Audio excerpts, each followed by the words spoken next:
Here we go, over the edge into the 20th century. If you recall, at the beginning of this course, I made a list for our class of characteristics of music in the 19th century. And those characteristics really kind of informed our discussion all the way up to Impressionism. And Impressionism was the teeter-totter, the joint between the 19th century and what we will call the 20th century, or we could call the modern era.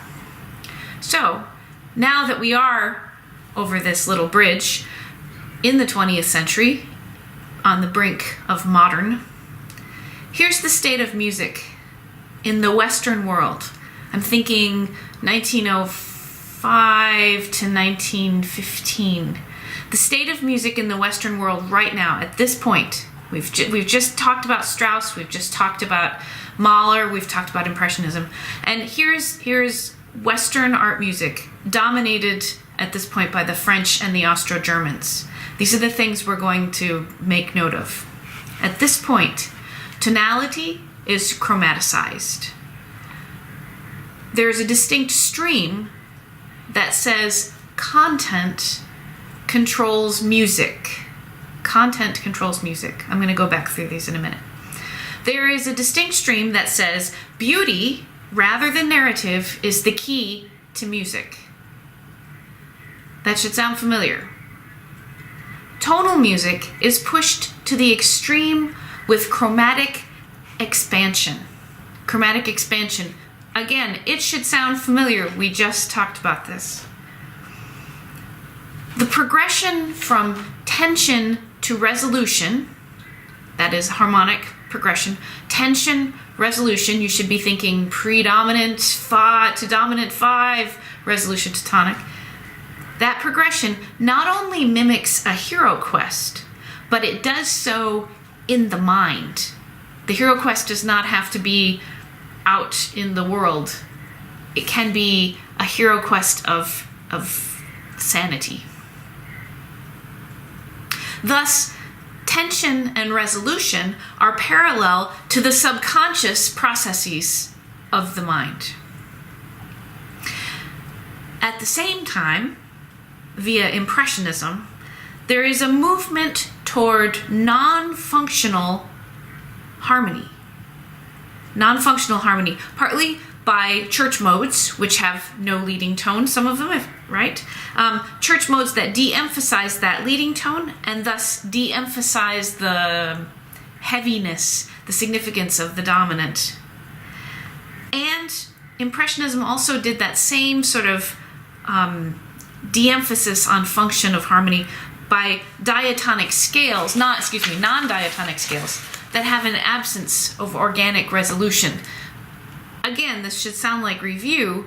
The pentatonic scale that has no do because it has no half steps. The octatonic scale, which is totally symmetrical. Half whole, half whole, half whole. Which one is tonic? Those weaken the strength of that tension to dominant and resolution. That's happening at the same time as that other stream that says, oh gosh, tension resolution 5-1, super, super important. Before we make a sort of a list of what's going to be significant in the 20th century, here's just a quick sort of European history bite at the end of the 19th century. End of the 19th century, Germany is an empire, but will shortly experience a devastating economic depression. This is the depression, we have several depressions coming up. We're talking right now partly about one that happens prior to World War I, and we're talking about another that happens worldwide prior to World War II in the 1930s. France is now only nominally anything like the monarchy it was 100 years ago. If you recall, in the 19th century, France had started off as a beleaguered monarchy. Napoleon, republic, citizen king. France is so barely hanging on to those little shreds of monarchy. It's not really the same kind of government at all. England, end of the 19th century, rules a big chunk of the world. Although there are signs in India and Egypt that this huge empire will soon shrink, change, crumble. The saying at the end of the 19th century is the sun never sets on the British Empire. And that means that there were so many territories owned by Great Britain.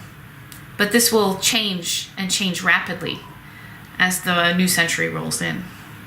The US, beginning of the 20th century, is about to enter a period of isolationism, where interference in world affairs is seen as distasteful. Why should we be engaged in the world? It's not up to us to fix the problems of the old world. That's why we have a brand new country, because we don't have to deal with all that stuff.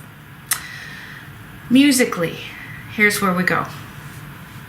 What had essentially been a single stream of music, or even a single stream of aesthetic thought, has already started to ravel into separate threads. We've seen this by the end of the 19th century. We have Impressionism, but we have Hyperromanticism. So the single stream where everybody was thinking the same way, doing the same thing, it's starting to fray.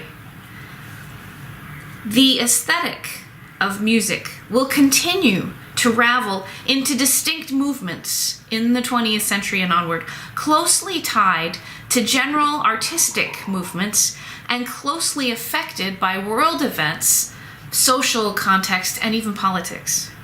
Things start moving very fast. To give you a little preview of the upcoming little video lectures that are in the next few chapters, let me run down the list of isms, because if there's one thing you could say about the 20th century, it's the era of isms. There are people doing one thing, let's call it an ism. At the same time, there's another group of people doing another thing, a different ism. These can be totally contradictory, maybe not even related to each other, but they happen now at the same time. This is different from the 19th century largely, where mostly people kind of were working on the same philosophical premise kind of at the same time, more or less. So here are the first 4 or so isms that we will bump into right away in the 20th century. Primitivism and Dada. You should write those down. Primitivism and Dada.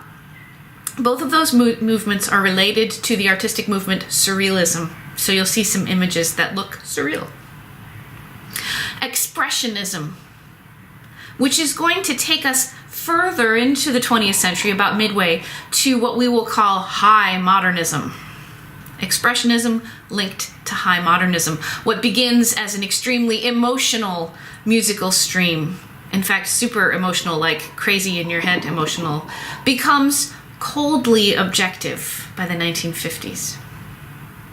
Another of our isms, socialist realism. That does not just take place in Russia, which the proper name at this time of history is the Union of Soviet Socialist Republics. It's not just in the USSR. We will see evidence of it in the US at the same time. And finally, neoclassicism. We're going to look at French neoclassicism, omitting bits of Prokofiev, a little bit Hindemith, and things like that. We'll look at the French and see how they tackle it. There are many musical examples for you to learn in this part of the course, from here to the end of the semester. Each one is significant, the tip of an iceberg, and there are many icebergs floating in this sea. I really encourage you to go to class and do your listening carefully. Keep notes on each of them in your listening notebook, even though you are doing this class from this point on kind of flipped.